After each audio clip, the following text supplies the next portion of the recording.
근데 저는 개인적으로 어쨌든 이더리움이 비트코인 시가총액의 3분의 1 정도밖에 안 되는 자산이기 때문에 결국 불장이 오면은 비트코인보다는 더 오를 거라고 생각을 하고 있어요. 수익률 측면에서 봤을 때 비트코인이 전고점을 돌파해서 진짜 불장으로 들어가기 시작한 시점 수개월 뒤, 여기서부터 진짜 알트 시즌이 시작돼요. 20개, 30개, 40개, 많게는 50개 종목 상위 잘 나가는 애들, 그렇게 평균으로 잡아서 포트폴리오를 투자를 하면은 비트코인보다 수익률이 좋을 가능성이 높죠. 그러면 그럼 어쨌든 그 포트폴리오에 넣을 20개, 30개의 종목은 어떻게 고르느냐? 네,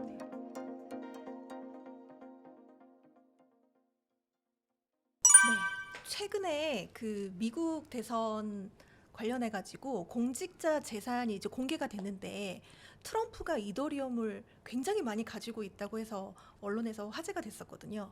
이더리움은 어떻게 보시나요?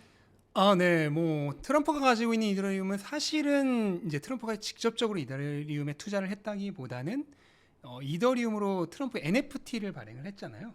그 과정에서 이제 얻어진 것이긴 한데 어쨌든 이더리움이 비트코인에 이어서 두 번째로 현물 ETF가 승인이 되면서 주류 금융권으로 편입이 되기 시작한 것은 맞아요.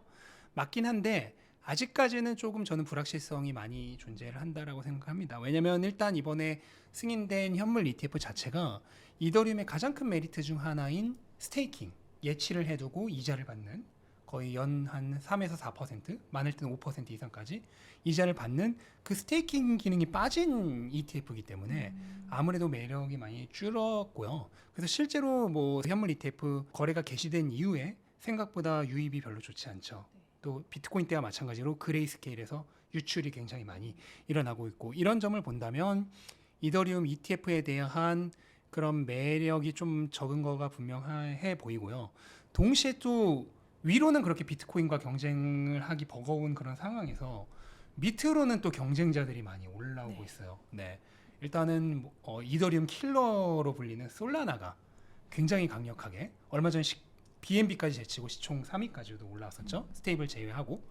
거기다가 그 밑으로는 텔레그램이 만든 톤코인까지 지금 또 치고 올라오고, 그 다음에 전통의 강자라고 할 수 있는 밈코인들은 여전히 활개를 치고 있고, 거기다 이제 과거에는 밈코인의 강세가 이더리움에게 좋게 작용했던 게 많아요. 왜냐면 시바이누 같은 그런 코인들이 대부분 이더리움 계열 코인이기 때문에 얘네들을 거래하려고 이더리움을 사게 되거나 이더리움을 수수료로 지불하면서 이더리움을 구매하는 이런 것들이 많았는데, 이번 시즌에 인기 있는 밈코인들의 또 상당수가 솔라나 계열이에요. 그러다 보니까 그 밈코인에 대한 수요로 생기는 이더리움 수요도 솔라나에게 어느 정도 뺏기고 있는 거죠. 이런 것들까지 감안을 했을 때 위로도 밑으로도 경쟁이 굉장히 치열한 그런 포지션에 이더리움이 지금 놓여 있다. 그렇다면 이번 사이클에서 이더리움은 별로 재미를 못 보는 건가요? 글쎄요. 지금까지는 분명히 그랬고요. 지금까지는 비트코인보다도 상승률이 낮아요. 맞아요. 그런데 또 평균액이라고 하는 게 있잖아요. 일반적으로 뭐 몇 년간을 두고 봤을 때 앞에 전반부에 좋았던 애들이 후반부에는 안 좋고, 반대로 앞에 전반부에 안 좋던 애들이 후반부에 좋은 이런 평균 회기가 있기 때문에 지금까지가 이제 전반전이었다고 한다면 후반전에서는 분명히 좋아질 수도 있겠죠. 근데 저는 개인적으로 어쨌든 이더리움이 비트코인 시가총액의 3분의 1 정도밖에 안 되는 자산이기 때문에 결국 불장이 오면은 비트코인보다는 더 오를 거라고 생각을 하고 있어요. 수익률 측면에서 봤을 때. 다만 그 밑에 있는 다른 알트코인들을 압도할 정도의 그런 수익률이 나올까 하는 면에서는 조금 의문이 생길 수 있는 거죠. 네. 사실 비트코인이 좋은 거는 많은 분들이 알고 계시는데 워낙에 금액이 크다 보니까 알트코인으로 이렇게 고개를 돌리시는 분들이 또 많으시거든요. 근데 요즘 알트 장이 너무 안 좋아서 알트에 투자하는 거 어떻게 보시나요? 기본적으로 한 가지 이해를 하셔야 되는 게, 암호화폐 시장은 우리가 비트코인 도미넌스라고 얘기를 하는데요. 비트코인의 전체 암호화폐 시가총액 상에서 비트코인 시가총액이 차지하는 비율입니다. 이게 얼마 전에 한 58%, 59%까지 올랐어요. 지금은 한 57%, 6% 이렇게 되는데 어쨌든 60% 육박한단 말이죠. 그것만 보면은 전체 암호화폐 시장에서 비트코인이 차지하는 비중이 절반 좀 넘는구나, 이렇게 오해를 하실 수 있는데 오해입니다. 실제로 암호화폐 시장에서 비트코인이 차지하는 비중은 99%예요. 왜냐면 비트코인 모든 암호화폐들이 보시면 아시겠지만 비트코인 바라기죠. 네. 비트코인 따라잡기예요. 비트코인 가격을 따라 움직이고요. 비트코인이 만약에 뭔가 문제가 터져서 무너지면서 시장 가치가 제로가 된다? 그럼 이 현대 암호화폐 산업 자체가 그냥 종이 조각으로 돌아가는 겁니다. 그렇기 때문에 결국 모든 암호화폐도 다 사라질 것이기 때문에 모든 암호화폐 시장 자체가 그냥 비트코인 위에 올려져 있다고 보면 돼요. 그럼 이 밑장이 사라지면 다 사라지는 거기 때문에 실질적으로 비트코인의 비중이 99%라고 보시면 됩니다. 그러면 결국 나머지 알트코인들은 어떤 개념으로 접근을 해야 되냐면 비트코인에 대한 레버리지 파생 상품이다. 예. 애당초 알트코인이라고 하는 것 자체가 대안 자산이잖아요. 네. 대안 코인. 그럼 뭐에 대한 대안이냐면 비트코인에 대한 대안이에요. 로 비트코인에서 파생되어서 나온 거기 때문에 파생 상품이고요. 그런데 얘네들이 그냥 파생 상품이 아니고 비트코인 가격의 뭐 1.5배, 2배, 3배를 추종하는 그런 움직임을 보이죠. 변동성을 보이기 때문에 레버리지 파생 상품이다. 이런 개념으로 접근을 하셔야 되고요. 그렇다면 내가 알트코인에 투자를 한다고 하더라도 실제로는 알트코인에 투자를 하는 게 아니라 비트코인 레버리지 파생 상품에 투자를 한다. 이런 개념을 가지고 계셔야 됩니다. 그럼 가장 중요한 건 뭐냐? 결국은 비트코인 사이클이다.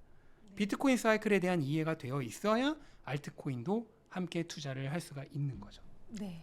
사실 지금 말씀해 주신 것처럼 비트코인이 갈 때 알트가 간다 이런 이야기들이 있잖아요. 그럼 알트의 매수 시점은 어떻게 잡으면 좋을까요? 네, 알트코인 시즌이라고 우리가 하는 알트코인 불장은 큰 알트코인 불장이 있고 작은 알트코인 불장이 있어요. 미니 불장이라고 하는데 그건 뭐냐면 일단 작은 불장 먼저 설명을 드리자면 먼저 비트코인이 올라요. 그럼 그 다음에 이더리움이 오릅니다. 그 다음에 메이저 알트들이 올라요. 그럼 그 밑에 이제 중소형 알트코인들이 오릅니다. 그 다음 마지막에 이제 좀 잡다구리한 애들, 네, 그런 코인들 있죠. 네, 걔네들이 올라요. 이게 이제 돌아가면서 이루어지는 게 이제 미니 알트코인 불장이에요. 이건 왜 발생을 하냐면 순환매 때문에 발생한 겁니다. 먼저 모든 돈은 대장으로 먼저 몰려요. 주식도 그렇고 부동산도 그렇고. 부동산도 강남이 제일 먼저 오르잖아요. 네. 그 다음에 점점 퍼져나가듯이. 주식도 매그니피센트 세븐이 먼저 오르죠. 그 다음에 퍼져나가죠. 이런 식으로 모든 건 대장이 먼저 올라요.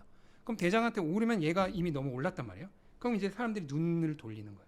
그러면서 2등, 3등, 4등 이렇게 순차적으로 내려오는 이 순환매가 발생을 하는데 여기서 일반적으로 비트가 한번 쫙 올랐다가 그 다음에 알트가 올라가는 이 순환매가 중간중간 이루어지는 것을 미니 불장이라고 부릅니다. 근데 이거는 이제 사이클이 진행되는 내내 계속해서 발생을 하는 거니까 그렇게 이해를 하시면 되고 이거보다 더 중요한 거는 알트코인이 추세적으로 크게 오르는 진짜 큰 알트코인 시즌을 파악을 하는 거예요. 그럼 그 시즌은 일반적으로 언제냐? 비트코인이 전고점을 돌파해서 진짜 불장으로 들어가기 시작한 시점 수개월 뒤. 여기서부터 진짜 알트 시즌이 시작돼요. 근데 비트코인이 반감기 전에 전고점을 뚫었죠. 그럼 진짜 불장이 들어갔냐? 보시면 아시겠지만 아니죠. 예. 그 금액적으로는 지난 3차 사이클의 고점이 69,400달러 정도였어요. 근데 이번에 73,800달러 정도까지 올랐으니까 금액적으로 뚫은 거지만 그 이후로 그 밑으로 다시 가격이 내려왔잖아요. 네. 그러니까 전고점 저항 영역대에 여전히 막혀 있는 거라고 보시면 돼요. 네. 금액적으로 일시적으로는 뚫었지만 이걸 거짓 돌파라 그러죠. 다시 내려와서 지금 여전히 전고점 저항 영역대에 막혀 있는 상황이라고 보시면 됩니다. 그럼 이거를 완전히 뚫고 한 75,000달러, 8만 달러까지 올라가면서 비트코인이 본격적인 불장에 진입을 해야 거기서부터 조금 한 타이밍 늦게 알트 시즌이 찾아온다. 이렇게 이해를 하시면 되겠습니다. 그 비트코인이 오르는 시점을 잘 보시고 잡는 게 가장 좋은 것 같네요. 근데 사실 알트라는 게 99%는 언제 없어져도 이상하지 않다라는 말이 있잖아요. 그래서 어떠한 종목을 고르느냐가 정말 중요한 것 같은데 알트를 고를 때 어떤 점을 잘 살펴서 골라야 할까요? 알트를 어떤 종목을 내가 잘 골라야지 하고 하면 10중 8구 망합니다. 그 생각 자체를 버리셔야 돼요. 알트 코인은 99%가 밈입니다. 뭐 요즘 뜨는 얼마 전 요즘 이제 장이 안 좋아서 그렇지만 지난 1월, 2월, 3월에 엄청나게 떴던 알트 코인들이 있죠. AI 코인, 그다음에 RWA 실물 자산 기반 코인 이런 코인들. 그다음에 지난 사이클에는 메타버스, 그다음에 게이밍 코인 P2E, 그다음에 NFT, 그다음에 디파이. 그 제가 정의를 다시 드릴게요. AI 코인이 아니고요. AI를 가장한 코인입니다. 그러니까 AI를 마케팅 요소로 활용한 코인이에요. RWA 코인이 아니고요. RWA를 마케팅 요소로 활용한 코인이에요. 메타버스를 마케팅 요소로 활용한 코인. 그렇게 이해를 하셔야 됩니다. 과거 지난 사이클에 그렇게 홍보를 했던 메타버스 막 이렇게 홍보를 했던 그 코인들 아직도 그 메타버스 생태계 없어요. 여전히 개발 중이거나 사라졌습니다. 그러니까 그 당시에 엄청나게 화려한 그런 장밋빛 로드맵을 발표했죠. 이번 사이클도 마찬가지예요.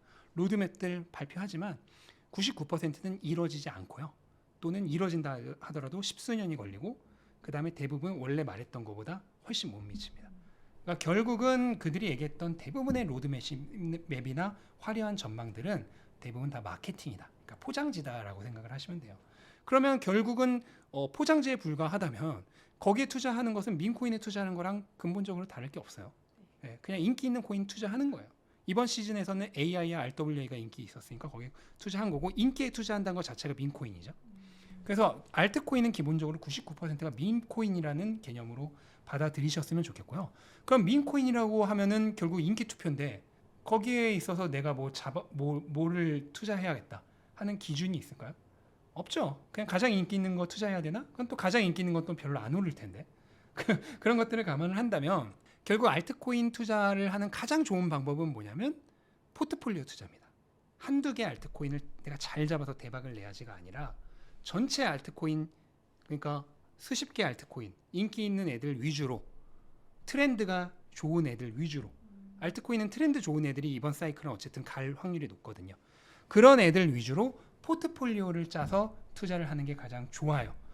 그리고 실제로 지난 사이클에서도 알트코인 전체 평균이요, 비트코인보다 수익률이 3배 높았어요. 그냥 전체 평균이. 그러니까 평균 투자를 하더라도 비트코인보다 3배가 높은 거예요. 근데 이 평균에는 뭐가 들어가 있냐면 99% 하락한 애들까지 다 포함된 겁니다. 그렇게 망한 애들까지. 그럼 그런 발목 잡는 애들 놔두고 잘 나갔던 애들 기준으로 보면 5배, 7배 비트코인보다 수익률이 높아요. 평균으로만 하더라도. 그러니까 마찬가지예요. 20개, 30개, 40개, 많게는 50개 종목 상위 잘 나가는 애들 그렇게 평균으로 잡아서 포트폴리오를 투자를 하면은 비트코인보다 수익률이 좋을 가능성이 높죠. 그러면 어쨌든 그 포트폴리오에 넣을 20개, 30개의 종목은 어떻게 고르느냐? 네. 쉽게는 그냥 암호화폐 시가총액 있는 그런 사이트들 있잖아요. 네. 그거 들어가서 상위 30위 안에, 상위 50위 안에를 그냥 다 조금씩 사는 거죠.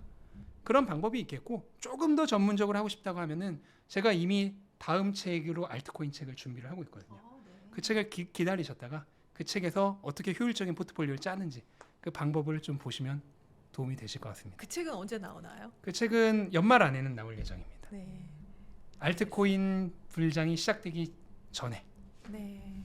그러면은 그 책을 나오자마자 읽고 바로 투자에 적용하시면 되겠네요. 네.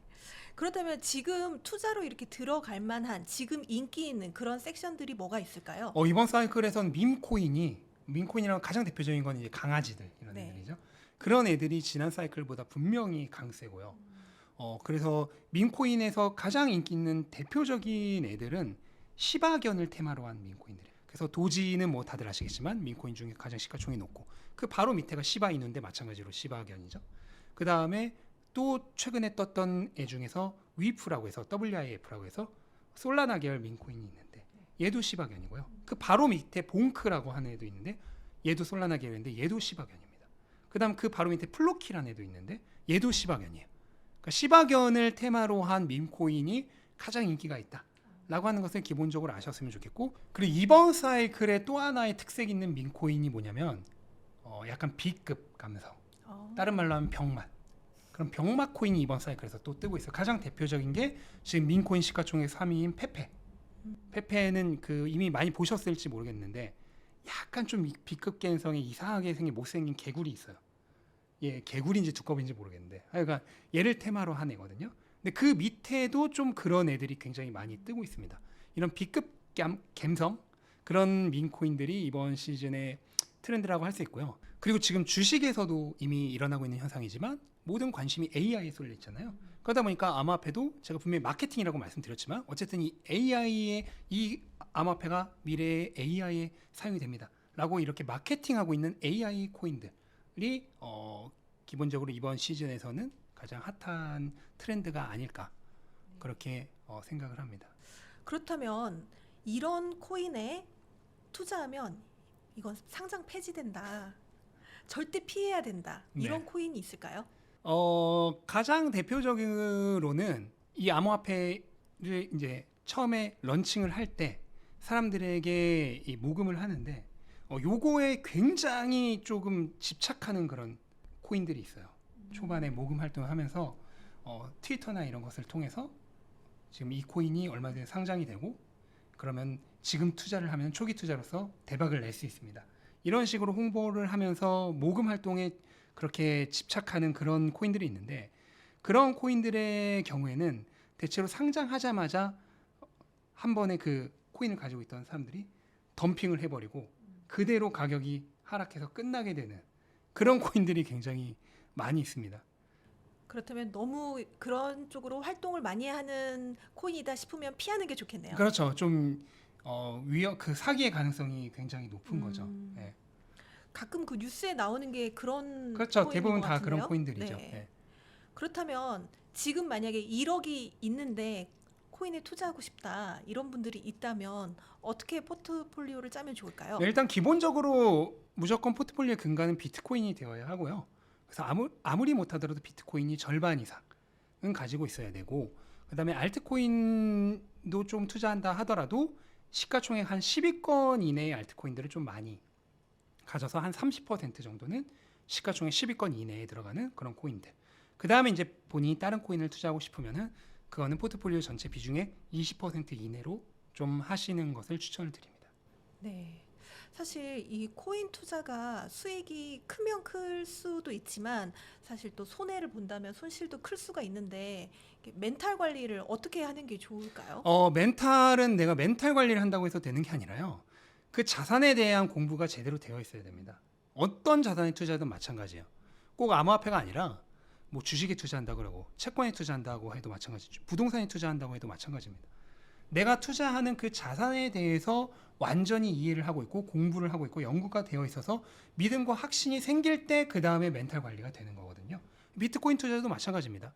그냥 단순히 이 코인 막 많이 오를 것 같다고 하니까 그렇게 투자하면 가격이 좀만 떨어져도 흔들릴 수밖에 없어요. 예, 그렇게 투자를 해서는 안 되고 반드시 내가 투자하는 이 자산에 대해서 충분히 알아보고 공부해보고 확신이 생길 때쯤 만약 아직 확신은 안 생겼는데 그래도 투자는 해보고 싶다고 하면은 자신의 그 확신도에 맞춰서 서서히 진입을 하는 거죠.